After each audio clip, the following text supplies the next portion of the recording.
Welcome on Amar classes 82। देखिए guys, आज का टॉपिक है सेट थ्योरी, समुच्चय सिद्धांत। तो गाइस मैं आपको थोड़ा सा इसके बारे में बता दूं कि जो सेट शब्द है वो है क्या और इसकी संकल्पना किसने दी। तो जो सेट थ्योरी की जो संकल्पना थी वो 1874 ईस्वी में जर्मन गणितज्ञ जॉर्ज कैंटर ने दी थी। जॉर्ज कैंटर ने 1874 ईस्वी में सेट थ्योरी को परिभाषित किया था। ओबियसली होता क्या है कि जैसे ये ढेर है, इसमें मान लो ये गेहूँ है, इसमें ये ढेर कहेंगे, और एक चरावाहा जानवरों को चराने ले जाता है तो उसको क्या कहते हैं हम? झुंड। ढेर मतलब ढेर, झुंड। अभी कहें कि ए से लेके जेड तक के अंग्रेजी वर्णमाला के शब्द, तो इनका भी क्या बनाएंगे? समूह, झुंड, ढेर। इस प्रकार के ये जो शब्द हैं वो ऑड लगते हैं, मतलब अजीब से लगते हैं। इन सब को एक उन्होंने परिभाषित शब्द दिया जिसको उन्होंने क्या कहा? समुच्चय। उसको उन्होंने समुच्चय कहा, अंग्रेजी में सेट कहते हैं। अर्थात उन्होंने कहा था कि वस्तुओं के सुपरिभाषित संग्रह को देखिए इसकी परिभाषा दे सकते हैं कि वस्तुओं के सुपरिभाषित संग्रह को समुच्चय कहते हैं। अब ये समुच्चय होता क्या है? जैसे हमें कोई भी समुच्चय लिखना है तो याद रखें, देखिए मैंने पूरी, थोड़ा वीडियो ज़्यादा बड़ी ना हो इसके चलते मैंने आपको थोड़ा पहले से ही लिखे पूरा सेटअप करके दिया है। थोड़ा वीडियो को पूरा देखें, एक एक वर्ड समझ में आएगा। वस्तुओं के सुपरिभाषित संग्रह को समुच्चय कहते हैं। प्रत्येक समुच्चय को अंग्रेजी वर्णमाला के अक्षरों द्वारा, बड़े अक्षरों द्वारा प्रदर्शित करते हैं तथा उसके अवयवों को छोटे अक्षरों द्वारा प्रदर्शित करते हैं, और इन सब अक्षरों को मझले कोष्ठक करली ब्रैकेट में रखे दर्शाते हैं। जैसे अभी कहा जाए अंग्रेजी वर्णमाला के स्वरों का समुच्चय, तो क्या होगा? ए बराबर ब्रैकेट में ए ई आई ओ यू, और देखो इनको जो अंदर रखे गए इन सब को कहते हैं हम अवयव, दैट इज एलिमेंट। इनको एलिमेंट कहते हैं। और प्रत्येक अवयव को दूर रखने के लिए, मतलब अलग अलग रखने के लिए, बीच में अल्प विराम यानी कॉमा का प्रयोग करेंगे। तीसरा, इसमें कोई भी दो अक्षर एक जैसे नहीं आ सकते, जैसे 1 2 3 3 ये नहीं लिखे जा सकते। अगर इनका हम सेट बनाएंगे तो हमेशा याद रखें ए बराबर 1 और 3 होगा। तो उन्होंने झुंड, ढेर सब को व्याख्या की। उसके बाद इनको जो रखा जाता है वो मझले कोष्ठक में रख के प्रदर्शित करते हैं। अक्षर जो भी अंदर अवयव तत्व रखे जाते हैं उन्हें तत्व या अवयव कहते हैं, और इनको अलग अलग करने के लिए बीच में कोमा का प्रयोग करते हैं, ठीक है, और मझले वो ब्रैकेट में रख के प्रदर्शित करते हैं। आगे चलते हैं। देखो अब बात करते हैं कि समुच्चय को प्रदर्शित कैसे करेंगे। तो समुच्चय को प्रदर्शित करने की दो विधि होती है, एक समुच्चय निर्माण विधि, दूसरी रोस्टर या तालिका विधि। इसको सेट बिल्डर फॉर्म भी कहते हैं, सेट बिल्डर फॉर्म, और इसको रोस्टर या टेबुलर फॉर्म कहते हैं, ठीक है। तो अब इसमें करते क्या है कि जैसे एक एक उदाहरण लेते हैं दोनों का गाइस, कि अंग्रेजी वर्णमाला के स्वरों का समुच्चय, सबसे छोटी समअभाज्य संख्या का समुच्चय। तो अंग्रेजी वर्णमाला में जो स्वर होते हैं वो क्या होते हैं? ए ई आई ओ यू, ये होते हैं। अगर हम इनका समुच्चय बनाएं तो एक तो इसको सीधा लिख देंगे, मतलब मझले ब्रैकेट में इनको अलग अलग लिख लेंगे। तो इस विधि को कहते हैं रोस्टर या तालिका विधि, रोस्टर या तालिका विधि। और दूसरी विधि होती है, अगर ऐसे ही लिखते हैं इसको कि ए बराबर एक्स सच दैट, इस चिन्ह को ऐसे भी लगा सकते हो, या तो दो बिंदी या एक ऐसे अनुपात की तरह, सच दैट एक्स अंग्रेजी वर्णमाला के स्वरों का समुच्चय या अंग्रेजी वर्णमाला के स्वर। तो ये जो प्रदर्शित करेगा एक्स अंग्रेजी वर्णमाला, दैट इज ए ई आई को प्रदर्शित करेगा। और इसमें जो पहली विधि थी, इसकी दूसरी विधि क्या होती है? रोस्टर या तालिका विधि में सीधे अवयवों को मझले ब्रैकेट में कोमा लगा के अलग करके लिख दिया जाता है। दूसरा निर्माण विधि में उसका गुण लिखा जाता है, ठीक है। अब बात करते हैं समुच्चय के प्रकार की। तो देखिए देखिए समुच्चय कितने प्रकार के होते हैं उसको व्याख्या करने के लिए सबसे पहला आता है रिक्त समुच्चय।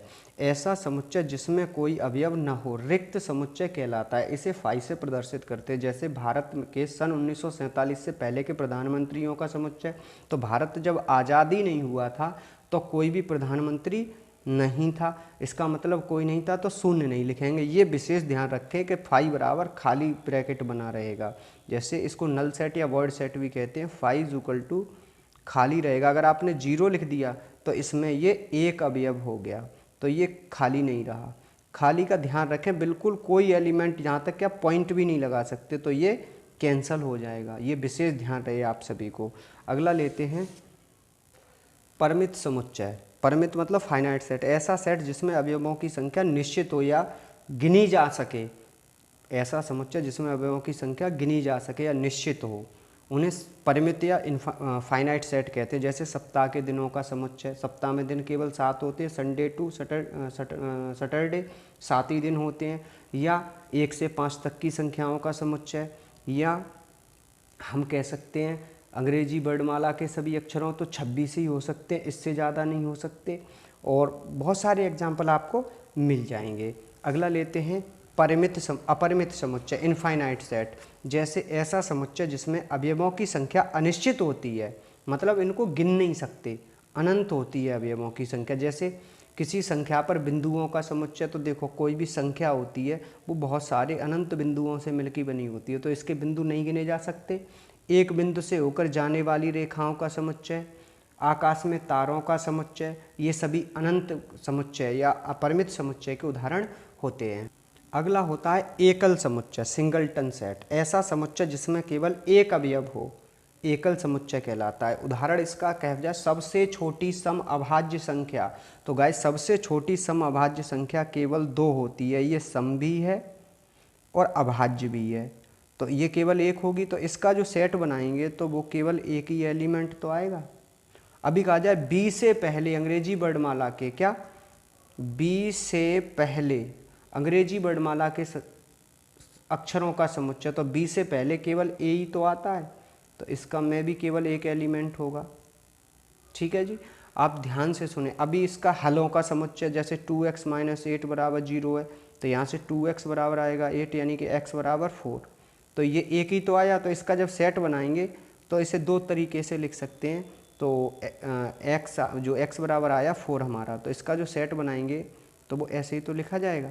तो केवल एक ही अवयव तो आया, 4 है, गिनती से मतलब नहीं है, अवयव की संख्या तो एक ही है। तो ऐसे समुच्चयों को हम एकल समुच्चय कहते हैं। अगला है समान समुच्चय, मतलब ऐसे किसी समुच्चय जिनमें अवयवों की संख्या समान हो, एक जैसे हों। मतलब इसमें क्या था, AEIOU, बी बराबर था IAEO, मतलब इसमें कितने 1 2 3 4, 1 2 3 4, इसमें भी AEIO हैं, इसमें भी IAEO, मतलब है तो AEIOU ही। तो number of A 4, number of B 4, तो number of A is equal to number of B हो गया। इसका मतलब जो ए सेट है वो हमारा बी के बराबर हो। अगला है समतुल्य समुच्चय, मतलब इक्विवेलेंट सेट। यदि 2 समुच्चय में अवयवों की संख्या समान हो तो वे समतुल्य समुच्चय कहलाते हैं। जैसे 1 2 3 4 ABCD, तो इसमें भी 4 हैं, इसमें भी 4 हैं। एक चीज़ और मैं आपको दिखा दूंगा इस बैक करके कि इन दोनों में अंतर क्या है। इन दोनों में समान समुच्चय और समतुल्य, समान में अवयव बराबर भी होंगे, एक जैसे भी होंगे, लेकिन समतुल्य में समान अवयव होंगे लेकिन एक जैसे नहीं होंगे। अवयवों की संख्या मतलब number of A is equal to number of B जो बराबर होगा, लेकिन इसमें नंबर ऑफ ये नंबर भी बराबर होंगे और अवयव भी, जैसे AEIOU यहाँ भी है, AEIOU यहाँ भी है। अगला लेते हैं उप समुच्चय, सबसेट। मतलब एक समुच्चय ए बी का उपसमुच्चय कहलाता है यदि ए के सभी अवयव बी में हों। जैसे ए बराबर है, ए के सभी अवयव बी में हों, जैसे ए बराबर 1 2 3 है, बी बराबर 1 2 3 5 3 7 8 है। तो ए में क्या है कि ए के जो अवयव हैं, जो अवयव का साइन होता है वो गाइस कुछ इस तरीके से बनाते हैं।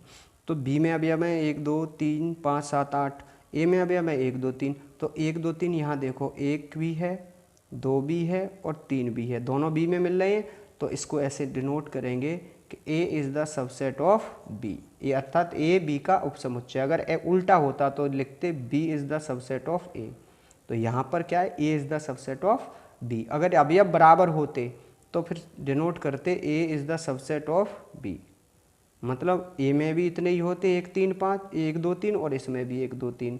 अब बात करते हैं उचित समुच्चय। उचित समुच्चय, उचित समुच्चय का मतलब होता है यदि समुच्चय ए व बी का उचित समुच्चय कहलाता है यदि ए के सभी अवयव बी में हो परंतु बी में कम से कम एक अवयव ऐसा हो जो ए में ना हो। एग्जाम्पल से मैं आपको समझाता हूँ। यदि ए बराबर है ए और बी बराबर है ए बी सी, तो देखो, या A B C D E, तो देखो ए क्या है, ए के जो अवयव हैं वो बी का सबसेट तो है, लेकिन सभी अवयव ए के सभी बी में हैं लेकिन बी के सभी ए में नहीं है, तो ऐसे समुच्चय को हम उचित उपसमुच्चय कहते हैं। अगला सार्वत्रिक समुच्चय, इसको मैं आपको यूनिवर्सल सेट जिसे कहते हैं। आपको एग्जाम्पल से बताता हूँ। सार्वत्रिक समुच्चय कि सभी समुच्चयों का समुच्चय यूनिवर्सल सेट कहलाता है। जैसे u बराबर a से लेके z तक हमने लिख दिया। अब u में से जो छोटे छोटे उपसमुच्चय कहलाए, जैसे a में a b c d आ गया, b में p q r s आ गया, और भी c ले लो, d ले लो, e ले लो, जितने भी बना लो, लेकिन बने तो सब किससे, u से, तब u को हम सार्वत्रिक समुच्चय कहेंगे। अगला होता है घात समुच्चय, पावर सेट। इस पे बहुत ध्यान दें, इसको गौर से समझें। किसी समुच्चय के उपसमुच्चयों का समुच्चय घात समुच्चय कहलाता है। जैसे कैसे कहलाता है कि यदि a बराबर है 1 2 3, तो इसके सबसेट लिखेंगे तो क्या होगा, फाई, एक फाई सबका होगा। ये अब एक एक अवयव को लेके बनाओ तो क्या होगा, 1 2 3, फिर 2 2 अवयव लेके बनाओ तो 1 2 2 3 और 3 1, और फिर 1 2 3, मतलब स्वयं भी प्रत्येक समुच्चय स्वयं का भी उपसमुच्चय होता है। तो कितने बने, 1 2 3 4 5 6 7 8। और मैं पहले भी कई वीडियो में बता चुका हूँ कि किसी समुच्चय को उपसमुच्चय की संख्या बतानी हो तो फॉर्मूला याद रखो 2 की पावर n। इसको मैं अगले वीडियो में डेराइव भी कराने वाला हूँ, इसका पूरा डेरिवेशन करूँगा मैं। तो यहाँ से पावर सेट, अब जो अवयव बने ये वाले जो सबसेट बने, इनका ही एक सेट बनाओ, 5 1 2 3 1 2 2 3 3 1 1 2 3। इनसे जो सेट बना इसको हम पावर सेट कहते हैं और इसे पावर सेट ऑफ ए इस प्रकार प्रदर्शित करते हैं। अगला लेते हैं। अगला है पूरक समुच्चय, complementary set, denoted by A dash. इसे डैश से प्रदर्शित करते हैं। मैं आपको एक एग्जांपल से इसे क्लियर करता हूँ। मान लो u बराबर हमारा एक सेट है 1 2 3 4 5 6 7 और a बराबर है 1 2 3। तो हम क्या करेंगे, a डैश निकालना हो तो हम u में से a को घटा देंगे। अब u में से a को घटाएंगे तो कैसे घटाएंगे कि a के तो सारे एलिमेंट, u के वो सब एलिमेंट जो a में ना हो, ए में नहीं है तो कौन से नहीं है, 4 5 6 7, अर्थात ए डैश बराबर u माइनस ए। अब u माइनस ए करेंगे तो यहाँ से क्या निकलेगा, ए डैश बराबर ए में ना हो तो ये तो ए में है, इन्हें छोड़ देंगे कि कौन रह गया, 4 5 6 7। तो गाइस हमारे इतने प्रकार के समुच्चय होते हैं। अब हम जो कल का नेक्स्ट वीडियो, जो नेक्स्ट टॉपिक होगा वो होगा ऑपरेशंस ऑफ ऑन सेट्स, यानी समुच्चयों पर संक्रियाएं, जैसे यूनियन, इंटरसेक्शन, सबसेट, एलिमेंट और तुम्हारा वेन डायग्राम, और ये जो सारे टॉपिक हैं मैं अगले वीडियो में आपको क्लियर कराता हूँ। तब तक के लिए जय हिंद, जय।